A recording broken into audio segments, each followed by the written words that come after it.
Isn't it weird? Don't I worry. know. Don't worry. Don't Be happy. worry. Be happy. Your braids look beautiful. Thanks. Okay, so we have hmm been working together for, has it been a year and a half? May, June, July, August, Yeah, almost a year and a half. almost a year and a half. Okay, so when you came to us, you were really fresh postpartum, baby boy, Yes. 4 months old. Yes. You're a busy mom of two.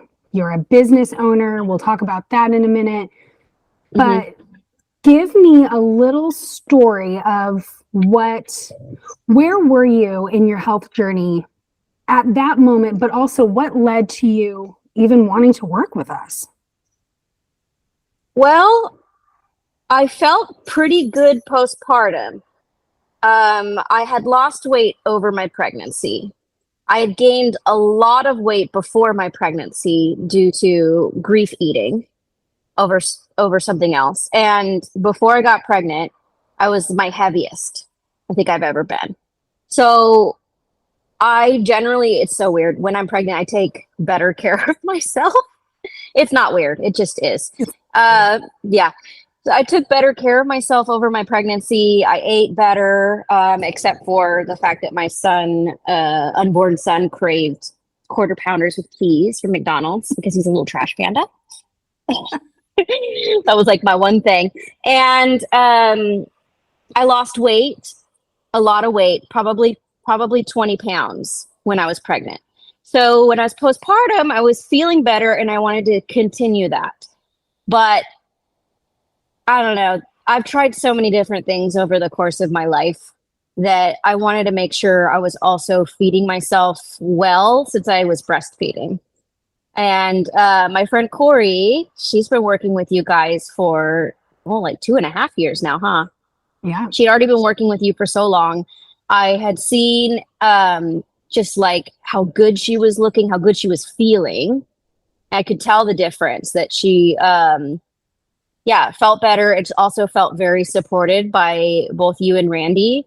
Um, and she's the one that shared with me that you were doing a scholarship. And the scholarship entailed writing, which I love. I was like, ooh, I can write about myself. No problem. I'll write you a novel. So I did. I wrote you a novel for the scholarship, and I was lucky enough that you saw me, and oh, I'm gonna cry.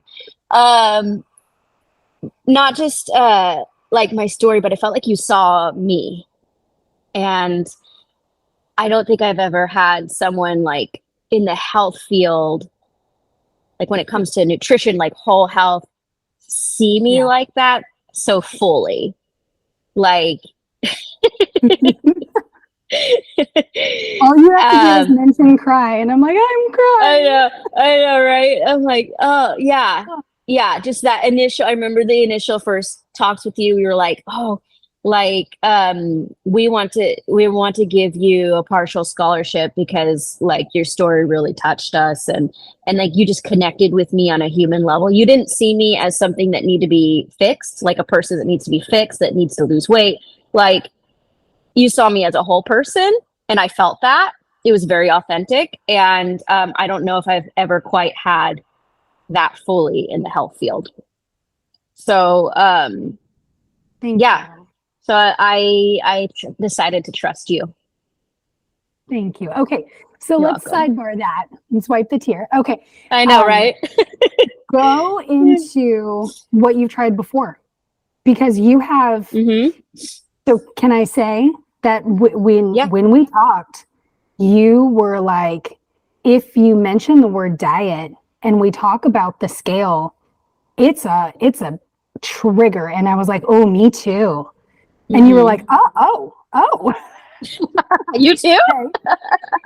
Okay, that's weird. Okay, I think I like this. But hmm talk to me, what did you do before? What were all your attempts? Oh, I've done so many different things. So I grew up in diet culture. Like my mom has yo-yo dieted my whole life. So I saw her and my sister dieting first because I'm the youngest. like they did Jenny Craig, they did Weight Watchers. I don't know what else they did, but like I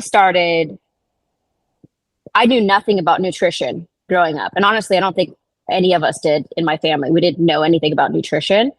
So the first big diet that I can remember doing was in high school with my mom. It was called the Prism diet. Yes. Yes. It was just highly restrictive. You take a whole lot out. And then like every 6 weeks you get one cheat day. And I remember me and my mom just like binging on the worst stuff on that cheat day and then feeling awful. So we'd go back on the diet, which, you know, yeah. It worked. I lost like 20 pounds and I felt like the best I had ever felt in high school. I looked really good. But it was not something that stuck. Slowly gained weight back, you know, the way that goes. And because I just had no knowledge on nutrition. Yeah. Basically, let's just do this quick fix. And that's when I started a yo-yo diet, basically, was that. I've done the keto diet.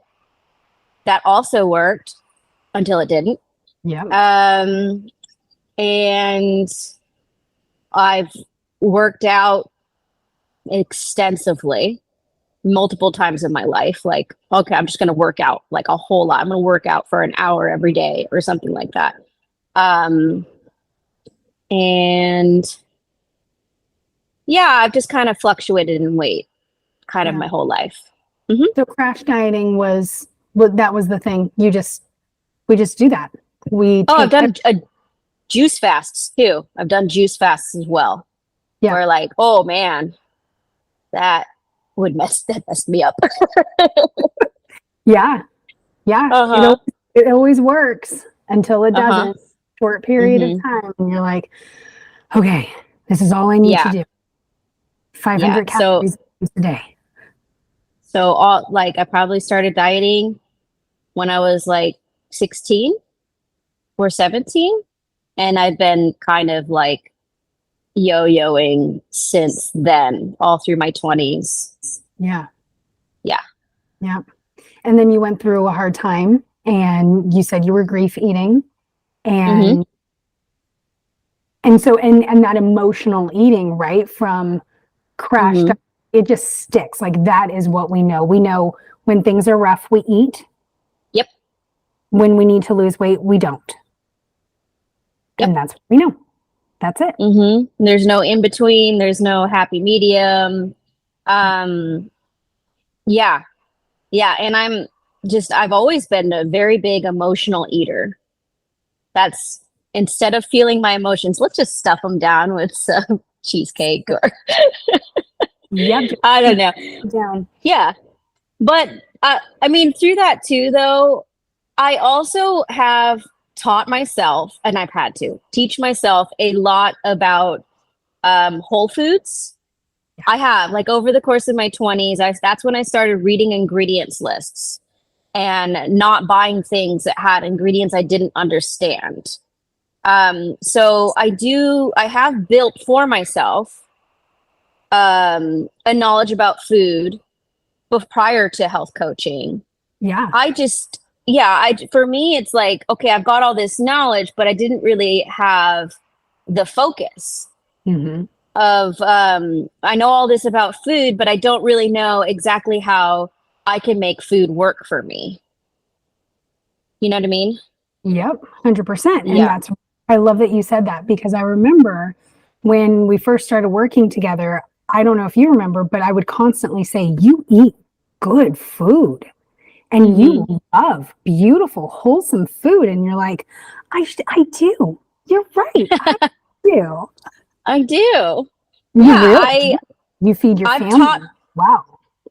I have taught myself how to feed myself well, like how to nourish myself really well. So for me, a lot of my issues just is around portioning, around like the composition of my plates, like how much of what nutrients I want to have more than others, and the emotional eating. Yeah. Definitely. And I think one thing too that I really have seen you come just full circle, you know, and I know when we started, you were nursing, so you were naturally, I wanted you to eat more than what you're eating now because you're not anymore. But I remember you eating bigger portions. Oops, did I lose you? There we go. No, I'm Bigger, still here. oh, there you are.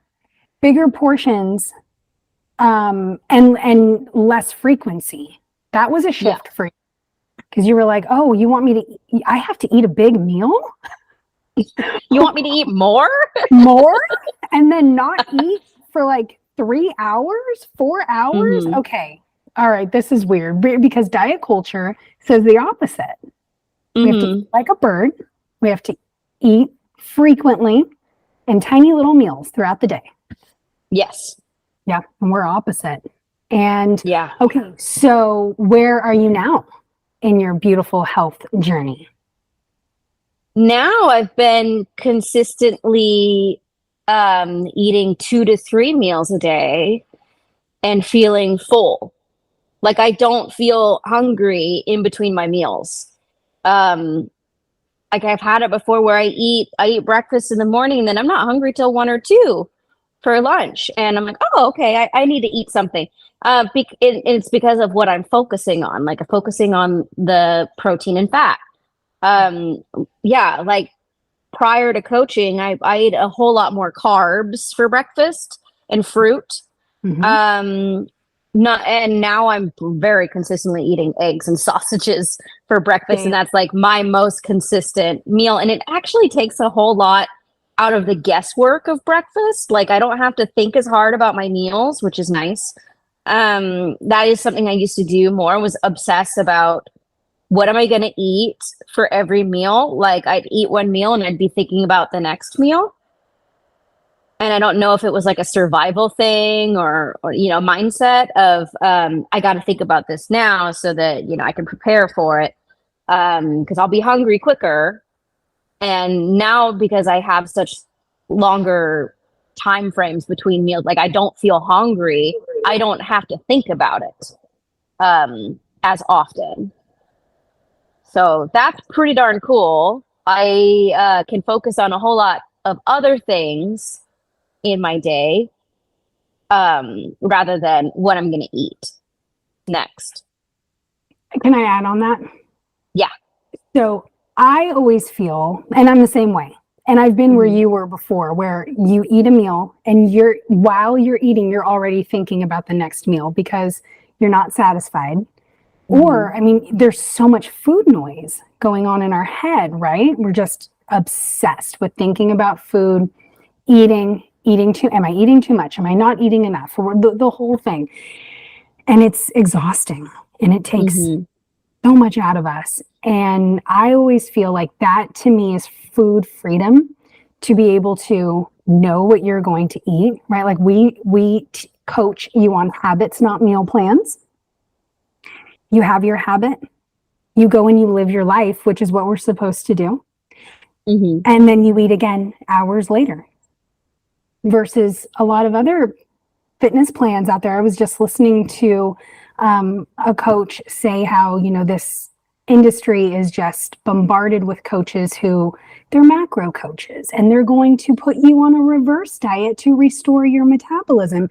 And then 6 weeks later, Alyx, we're going to put you on a cut and then we're going to take food away, but it's only for a short period of time. And then we're going to reverse diet you again. And I'm like, this is insanity. I don't even know what reverse dieting is. We're What is basically that? getting you up to your maintenance calories to where you're not going to gain weight or lose weight. You're just maintaining. Okay. Yeah. But she claims it's simple.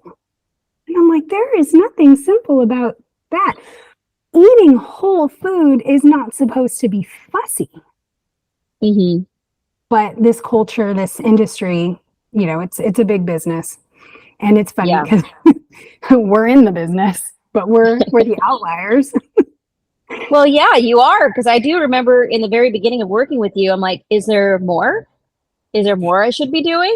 I feel like I had that question a whole lot. I'm like, wait, this is too easy. Like, is there more? You want me to do more, right? You want me to take this out? Do you need to talk to me about my portions? I remember Like, you saying, when is it going to be harder? I'm like, just wait, just wait. We'll, this is the mhm. process. And I know and it's funny because now I go ahead and set the stage when we're onboarding new clients. You will feel irritated that this isn't hard enough. And that is normal. Come to me with those emotions. That is normal. It is normal. You're like, I'm not even doing anything. Oh, Like, you shouldn't are. I be hungry? Shouldn't I be feeling restricted? And I never felt that. Well, actually, and you made it a point to tell me, like, I am not here to restrict you, because that's not going to help you in any way.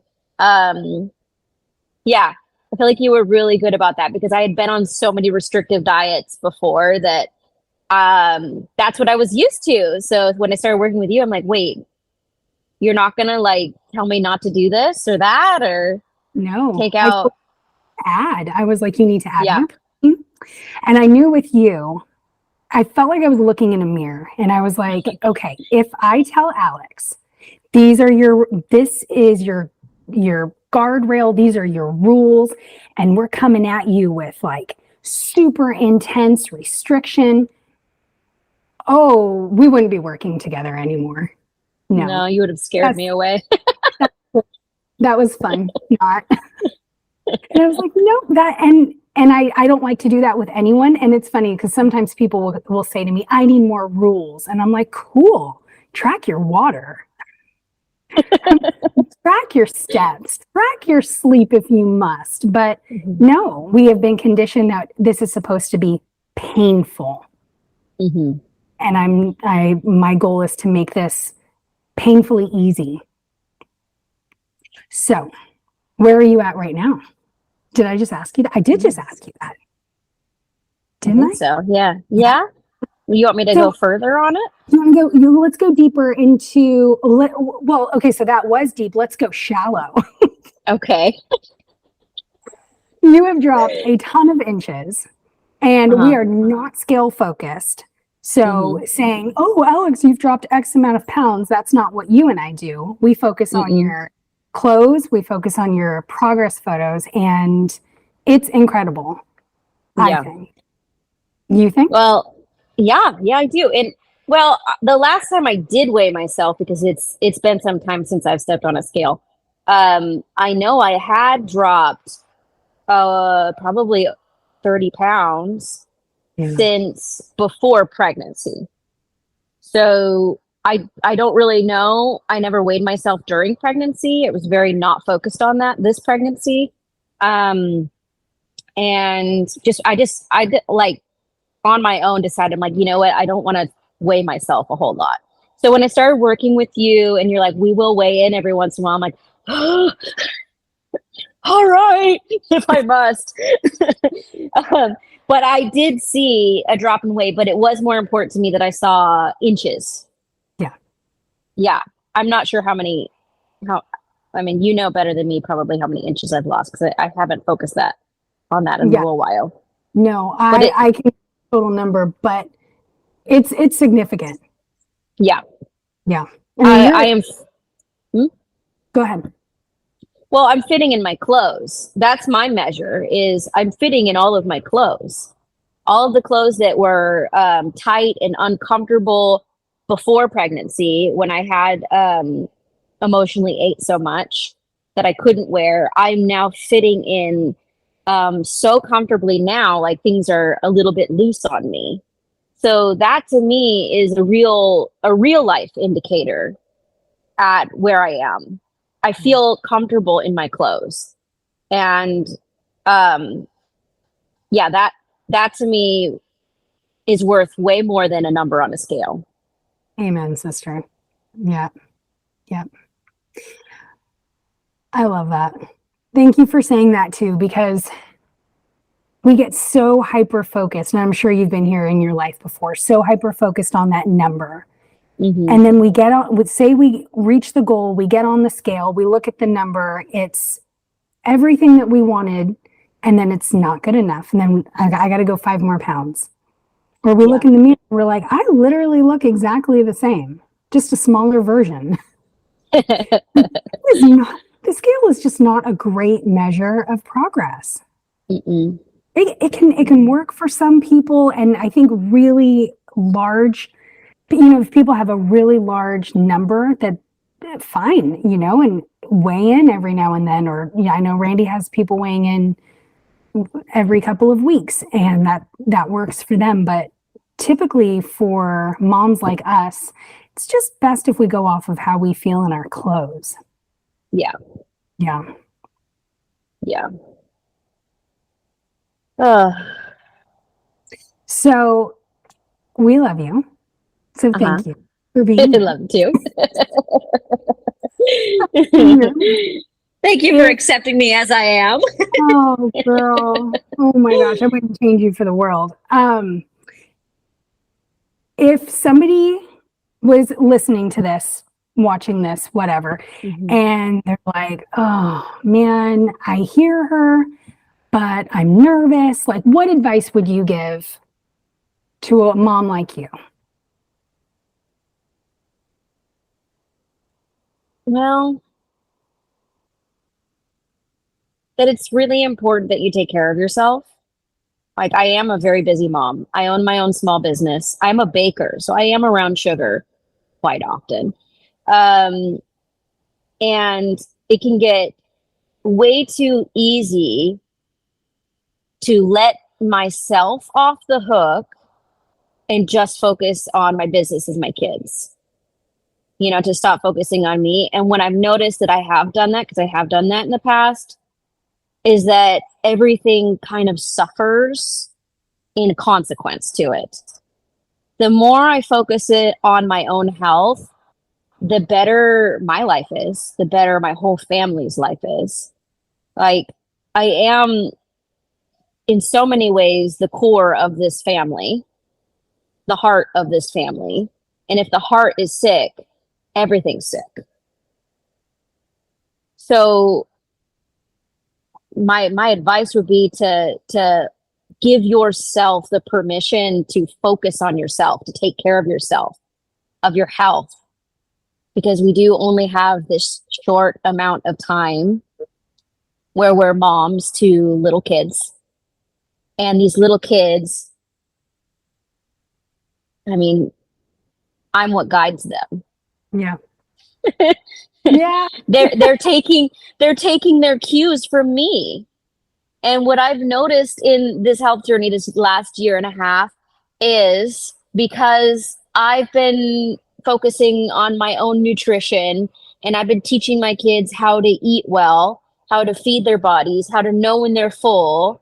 I'm seeing my son do these things without my prompting. I'm seeing him asking for more protein and eating less junk. Or even like saying, oh, that's junk, I don't want to eat that, and that's huge to me. I've seen him grow so much this year, more than any other year, I think, because of the food he's eating. Like, and I know it's not about him, like this, but it also is. We're moms. For a mom, as a mom, yeah, it's hard to like kind of disconnect, like, this is my health journey, and not theirs, because the thing is, it is theirs too. It is. I am Yeah. such a believer that you know this about me, that my children, just like you, they're my reason that I can do anything. I would do anything for them. So in turn, I have to do it for myself. Yes. Because it's a gift to them. So the better I take care of me, in return, the better I am for them. They're better for it. So it's a domino effect. I have seen that so much in your family. You are the heart of your family, and they are so lucky to have you, and so lucky that you have said, I have to take care of me, because it is so easy to just put ourselves on the back burner and burn out. And I think a lot of the times we think that we have, that it's selfish and we have to take all this time to pour into ourselves. And it really does not take that much time. Mm-mm. It's like maybe an hour a day broken up into, 5 to 10 minute increments, unless you're going for a long walk. But it's not as hard as I think we make it seem. It's really not. And what I've also noticed too is like we focus on the long haul. We're not doing a 6-week program where we're going to drastically change every little part of your life so that by the time you're done with the 6-week program, you can't sustain it. Like we're working with you guys. It's not just about my nutrition and my exercise. It feels like it's like whole life because, I don't know. Now I'm at this point where I can look back and see that we've made so many little subtle shifts over this time that it's all stacked up to change my life for the better. Like I'm so much healthier than I used to be. I have so much more knowledge about what it looks like to keep myself healthy and a whole lot less shame around the times when I do eat treats. Yeah. It's not as often. I'm not, I still do emotionally eat because I'm human every once in a while, but like I've looked back and I'm like, wow, I don't do that as much as I used to. I don't feel like I have to. Yes. I have seen such a shift in you where you had this almost like, well, I deserve it. I worked really hard today. Yep. I deserve that treat. And now you have this idea of I deserve to feel good. Yes. And when you do have dessert, you're like, yeah, it wasn't a whole, I see your portions. They're not big. You eat the steak before the cake. No, I do. It's incredible. And it's like, this is real life. And when we started recording, I told you that like, nobody says you have to be perfect 365. And nobody says that being perfect doesn't mean having a piece of cake. Yeah. Dessert every now and then. So no, there's no shame coaching. I don't believe in it. I might make fun of you sometimes and make fun of myself, but I don't believe in the shame. We know that the Biggest Loser shame coaching does not work. Mm-hmm. Yeah. And I could speak to that too. Like the first time in this journey that I weighed myself when we were still weighing me, weighed myself and I think I gained a pound or something. I can't remember. But it wasn't good and I wasn't happy. I went through an entire shame spiral. Like, I'm like, but I've been working so hard. Like I've been doing so much better. Why have I not lost weight this time? And I felt just ashamed of myself for a number on the scale. And I remember reaching out to you about it. And the way you talked to me and got me, like you snapped me out of that shame spiral was such a gift. Like, you're like, okay, you're having a pity party. Cool. Have the pity party.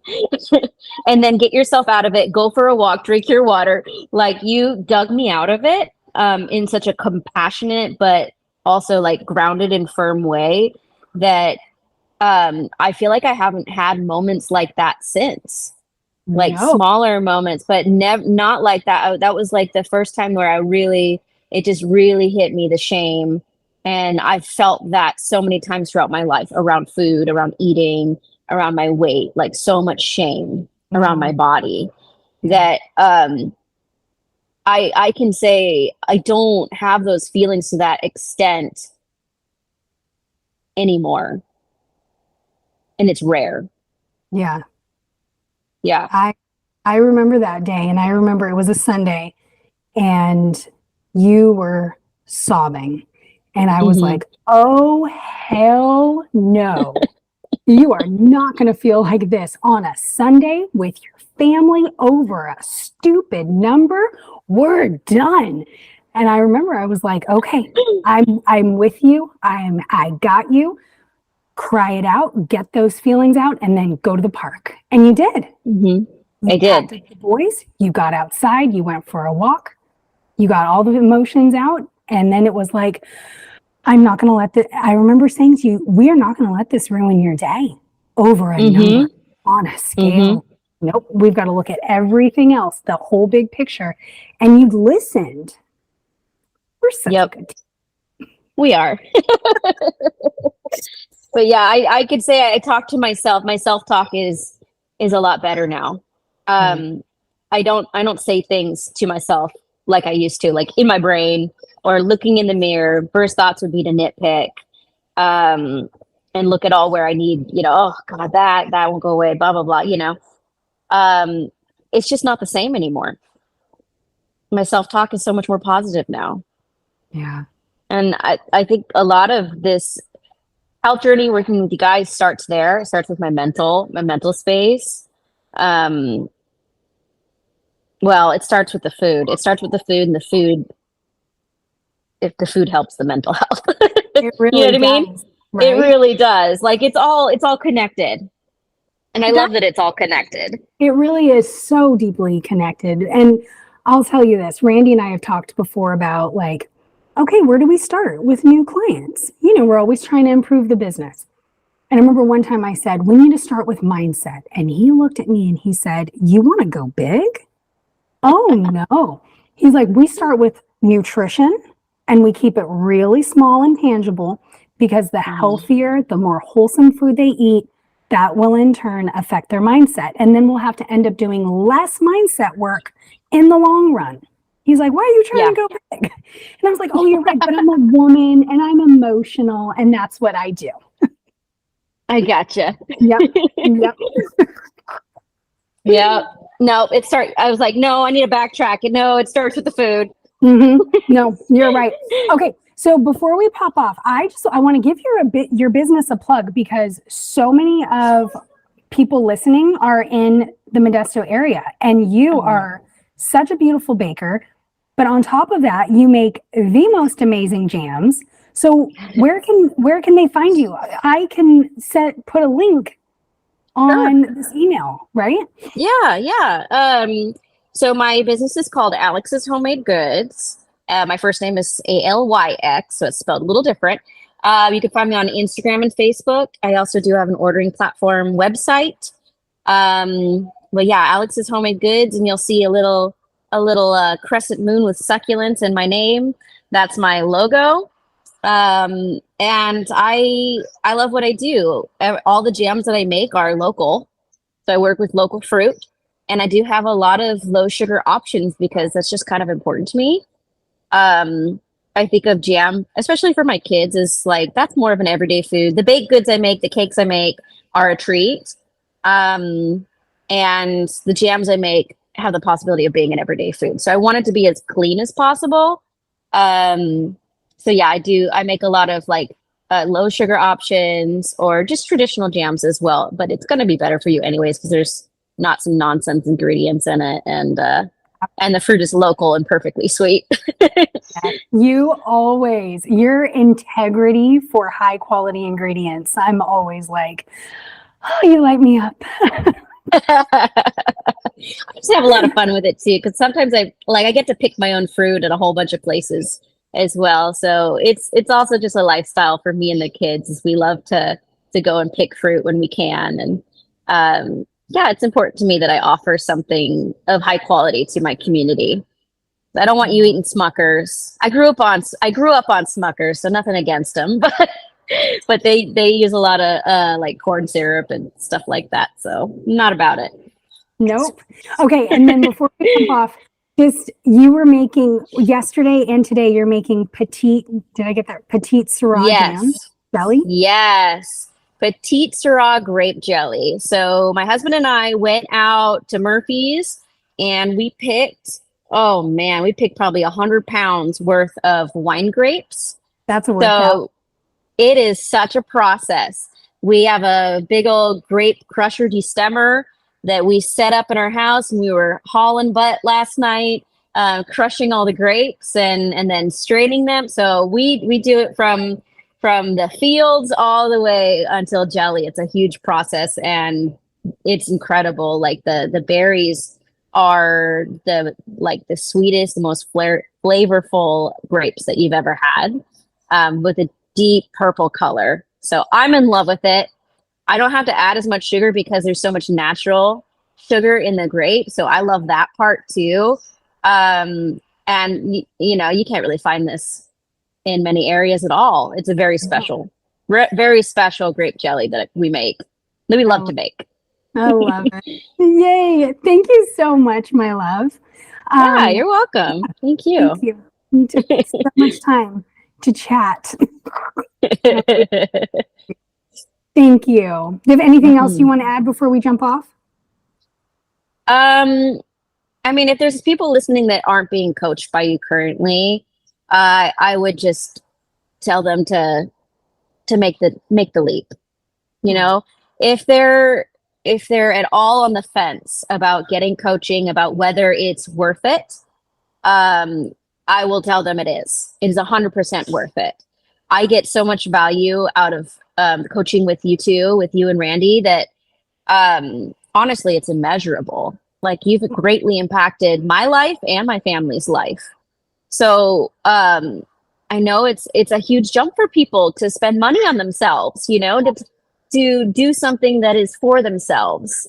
So I would just tell people, like, you don't even have to hesitate. It's going to be worth it for you. Thank you. Mm-hmm.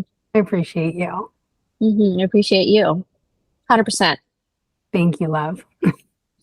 All right. I'll talk to you soon. All right. All right. Go make that. Thank you, Jess. Oh, time to make jelly. Yep. Jelly time. Bye. All right. Bye.